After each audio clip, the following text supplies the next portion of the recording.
খুব ভালো প্রুনিং পারে বিষয়টা এমন না, তারপরেও আপনাদেরকে আমি যেভাবে করি আর কি সেটা আপনাদের সাথে শেয়ার করছি। এই সময়ে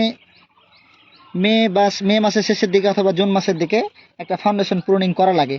আমি যে ডালগুলোতে ফল নিব সেই ডালগুলোতে প্রুনিং করে দেওয়া লাগে। তো আমি কিভাবে করছি সেটা আপনাদেরকে একটু দেখাই।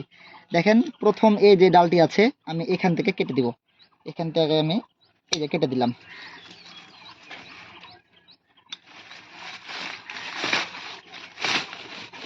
তারপরে এই পাশের ডালটা থেকে আমি দেখেন এখানে একটা সুন্দর একটা বার্ড আছে, এখান থেকে আবার নতুন ডাল বের হবে, এই জন্য আমি এখান থেকে এটা কেটে দিলাম।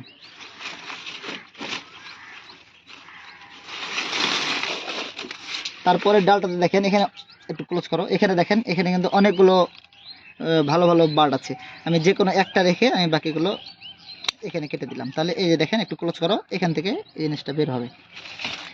পাশে আমি এটা রেখে আমি এখান থেকে কেটে দিলাম। তারপরে এটা মোটামুটি ভালো আছে, এখান থেকে বের হবে। আবার সামনেরটা যদি দেখেন এখান থেকে বের হবে, এখান থেকে কেটে দিলাম। পাশে আমি এখানে রেখে এখান থেকে কেটে দিলাম।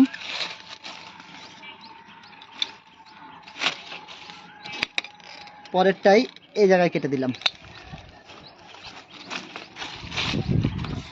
এবং এইটাই দেখেন একটা জিনিস, এটা কিন্তু নিচ দিয়ে একটা ভালো বার্ড আছে, এই জন্য আমি এখান থেকে কেটে দিব।